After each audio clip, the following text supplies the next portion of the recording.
My latest single, What We Could Have Had, is a reflection on past relationships. Oftentimes, when you look back, depending on how it ended, you often think of the good things. You think of how good you were together, how much you laughed, how much fun you had, the things that you've held on to since that person touched your life, whether it be a new hobby or a new way of thinking. It's always curious to know what would have happened if it didn't end. Where would you be today? What would it be like if you were still with that person? I'm not sure if everything happens for a reason per se, but I do think everything that happens is an opportunity for you to grow. And so while it's fun to dwell on the past, I think what happened was meant to happen.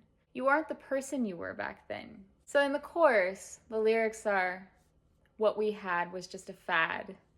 We were living life to the max, but time was slipping by way too fast. When you're in a relationship, you're in the moment, and when it's over, it seems like it's so short. You look back and you know it wasn't meant to last, but you always think about the fun times. It's just this honest acknowledgement that sometimes you may miss it, sometimes you may dwell on it and wonder what it could have been, what we could have had. But you also acknowledge that it was never meant to be.